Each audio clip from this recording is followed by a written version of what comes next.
5 minute കൊണ്ടൊരു snack ഉണ്ടാക്കിയാലോ? നമ്മുടെ വീട്ടിൽ എപ്പോഴും ഉള്ള സാധനങ്ങളെ വെച്ചിട്ട് പെട്ടെന്ന് ഉണ്ടാക്കാൻ പറ്റുന്ന ഒരു ചായയുടെ കൂടെ കഴിക്കാൻ പറ്റുന്ന ഒരു സ്നാക്ക് ഉണ്ടാക്കാം. അതിന് 2 പഴം ആദ്യം എടുക്കുക. ജസ്റ്റ് ഒന്ന് കട്ട് ചെയ്ത് ചെറുതായിട്ടൊന്ന് അരിഞ്ഞെടുക്കണം കേട്ടോ. നിങ്ങൾക്ക് ഏത് പഴം വേണമെങ്കിലും ഉപയോഗിക്കാം. ഞാനിപ്പോൾ എടുത്തിരിക്കുന്നത് ഏത്തപ്പഴമാണ്. ഒരുപാട് പഴുത്ത പഴം വേണമെന്ന് അങ്ങനെ നിർബന്ധമൊന്നുമില്ല കേട്ടോ.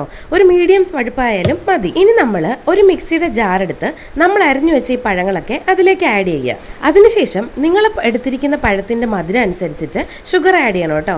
1/2 ടീസ്പൂൺ ഏലക്കാപ്പൊടി, കുറച്ച് ഉപ്പ്, 1/2 കപ്പ് വെള്ളം കൂടെ ആഡ് ചെയ്ത് മിക്സിയിലടിച്ച് നന്നായിട്ട് പേസ്റ്റ് പരുവത്തിലാക്കി എടുക്കണം. അപ്പോഴേക്കും നമുക്ക് ഇതേ കൺസിസ്റ്റൻസിയിൽ കിട്ടും. ഇനി ഇതിനകത്തേക്ക് ഒരു 1/2 കപ്പ് മൈദ മാവ് കുറച്ച് ആഡ് ചെയ്ത് പതുക്കെ മിക്സ് ചെയ്തെടുക്കണം. ഇങ്ങനെ കുറച്ചായിട്ട് ആഡ് ചെയ്താൽ മാത്രമേ നമുക്ക് നല്ല രീതിയിലൊന്ന് മിക്സ് ചെയ്തെടുക്കാൻ പറ്റുള്ളൂ. അപ്പോൾ മിക്സ് ചെയ്ത് ഏകദേശം ഈ ഒരു കൺസിസ്റ്റൻസി എത്തണം കേട്ടോ. ഇനി നമുക്കൊരു ഭംഗിക്ക് 1 ടീസ്പൂൺ ശർക്കര പൊടിയും കൂടി ആഡ് ചെയ്യാം. ഇത് ആവശ്യമുണ്ടെങ്കിൽ മാത്രം ചെയ്താൽ മതി, നിർബന്ധമൊന്നും ഇല്ല കേട്ടോ.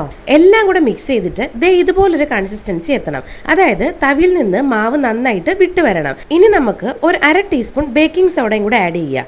ഇനി നന്നായി തിളച്ച എണ്ണയിലേക്ക് സ്പൂൺ വെച്ച് തന്നെ മാവ് ഒഴിച്ചു കൊടുക്കുക. ഇത് വളരെ പെട്ടെന്ന് ഫ്രൈ ആയി കിട്ടുന്ന ഒരു സാധനമാണ് കേട്ടോ. നന്നായിട്ടൊന്ന് ഫ്രൈ ആയിട്ട് എടുത്തു കഴിഞ്ഞാൽ സംഭവം റെഡിയാണ്. നല്ല സോഫ്റ്റ് ആണ്, നല്ല ടേസ്റ്റും ആണ്. നിങ്ങൾക്ക് പെട്ടെന്ന് ഉണ്ടാക്കുന്ന ഈവനിങ് ഒക്കെ ചായയുടെ കൂടെ കുടിക്കാൻ പറ്റുന്ന ഒരു അടിപൊളി സ്നാക്കാണ് കേട്ടോ. ട്രൈ ചെയ്ത് നോക്കൂ.